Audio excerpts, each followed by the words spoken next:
코치 조경혜입니다.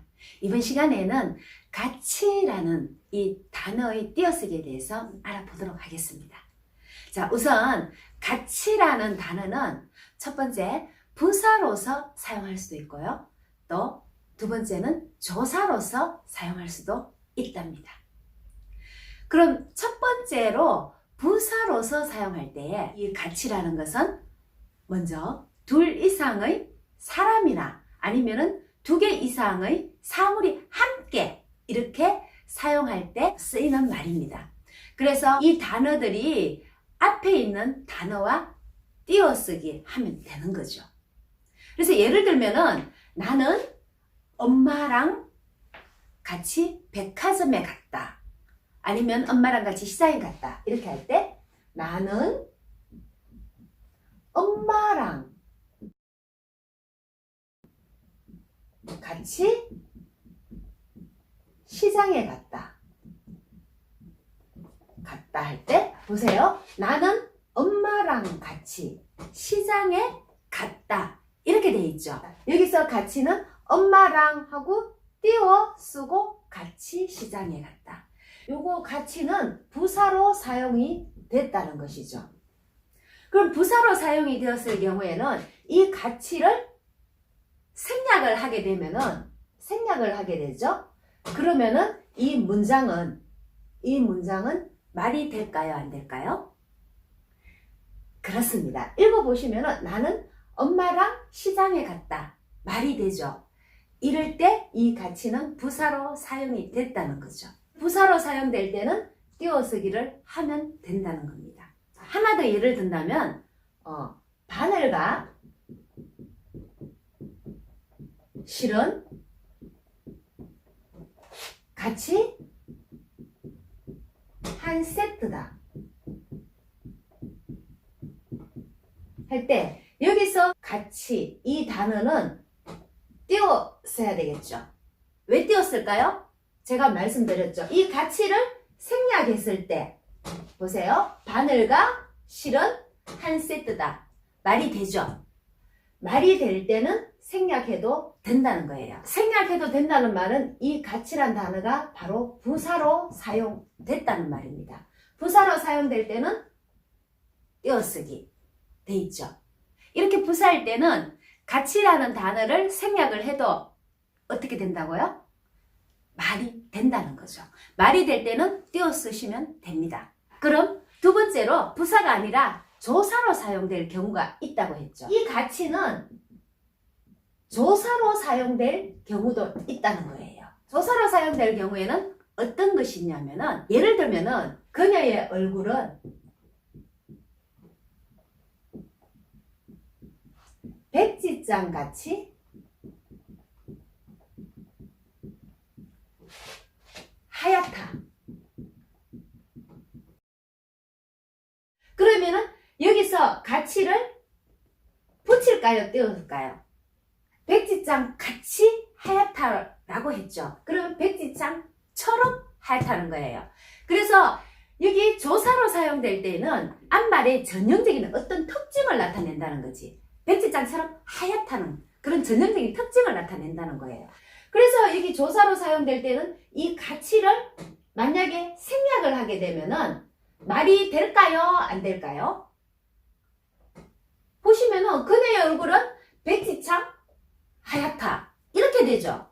그러면은 이 문장은 말이 안 된다는 거죠. 이 말이 안 된다는 것은 이거는 바로 조사로 사용되었다는 거예요. 그럼 조사로 사용되었다는 것은 바로 요 앞문장과 붙였어야 된다는 거예요. 아까는 부사로 사용됐을 때는 어떻게 했죠? 앞문장과 띄어쓰기를 했죠. 지금 조사로 사용됐을 경우에는 앞문장과 붙여 쓰시면 된다는 거예요. 하나 더 예를 든다면 그 남자는 요리사 같이 보이던데 그 남자는 요리사 같이 보이던데 이 말은 요리사처럼 보인다는 거죠. 어떤 특징을 나타냈잖아요. 그래서 요리사처럼 할 때 이 가치를 빼버려 보세요. 생략을 한번 해본다는 거예요. 근데 생략을 하니까 말이 됩니까? 그 남자는 요리사 보이던데. 말이 되나요? 말이 안 되죠. 그럼 이렇게 말이 안 될 때는 이 가치는 어떤 형태로 돼 있다는 거죠? 바로 조사로 사용이 됐다는 거예요. 그럼 제가 말씀을 드렸죠. 조사로 사용됐을 때는 붙인다고 했을까요? 띄어쓰기 한다고 했을까요? 그렇습니다. 바로 붙여준다는 거예요.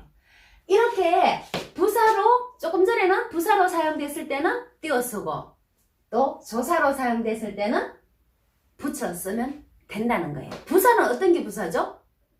생략을 해도 말이 되는 것은 부사예요. 그런데 명사 뒤에 붙어 있으면서 생략을 해도 말이 안 되는 것은 조사라는 거예요. 그러면 조사로 사용될 때는 무조건 띄어쓰면 안 되겠죠? 무조건 붙여 쓴다. 이렇게 생각을 하시면 된다는 겁니다. 이렇게 부사로 사용될 때와 조사로 사용될 때 이 원칙만 아시면은 가치라는 단어는 띄어쓰고 붙여 쓰고 할 수 있겠죠. 그런데 모든 게 다 이렇게만 하면은 정말 편할 것 같은데, 그런데요, 모든 원칙에는 또 예가 있습니다. 어떤 게 있느냐 하면은 바로 합성어라는 게 있어요. 자, 합성어라는 말은 단어와 단어를 붙여놓는 거기 때문에 이 합성어일 때는 무조건 어떻게 해요? 붙인다. 무조건 붙이세요. 합성어일 때. 어떤 합성어가 있냐 하면은 꿈 같다. 꿈 같다. 여러분 많이 쓰죠? 꿈 같다. 그리고 또 깜쪽 같다 할 때. 자, 깜쪽 같다 할 때, 왜? 요즘 아이들은 잠깐 이렇게 놔두면 금방 어디로 사라지고 없어지죠. 그죠? 그 아이가 깜쪽같이 없어졌네. 이렇게 할 때 쓰면 됩니다. 깜쪽같이 없어질 때, 깜쪽같이 할 때 붙여 쓰라는 거예요. 또 어떤 게 있을까요? 불 같다. 불 같다 할 때 많이 쓰죠? 불 같다 할 때요. 여러분들 성격이 굉장히 급한 사람들 있죠? 성격이 급한 사람들은 어때요? 막 이야기하다가 뭐 잘 안 되면은 불같이 화를 내잖아요. 그쵸? 그래서 불같이 화를 낼 때 이것도 붙여 써야 돼요. 또 어떤 것이 있냐면은 득달 같다. 득달 같다 할 때 많이 들어봤죠? 뭐 급한 일 있으면은 득달같이 달려갔다. 이렇게 할 때 같이 붙여 써야 된다는 거죠.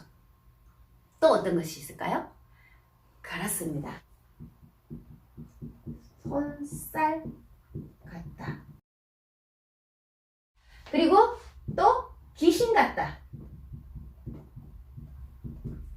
이렇게 해서 이 합성어 지금 몇 개죠?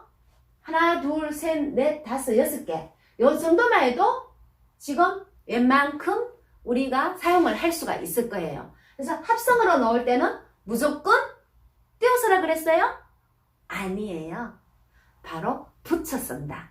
이렇게 알고 있으면은 웬만한 거는 다 마무리할 수가 있을 겁니다. 이와 같이 가치라는 단어를 사용을 할 때는 부사로서 사용할 수 있고 조사로서 사용할 수 있고 그리고 또 합성어로서 사용할 수가 있다고 했죠.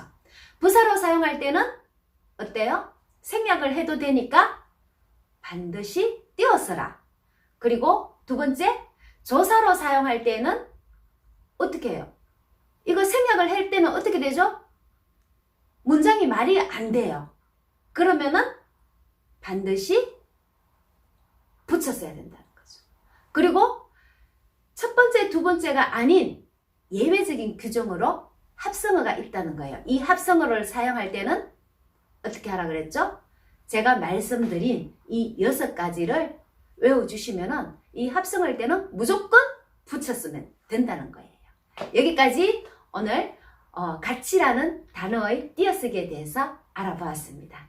다음 시간에는 또 다른 풍성한 한글 맞춤법에 대해서 알려드리도록 하겠습니다. 오늘은 여기에서 마치겠습니다. 감사합니다.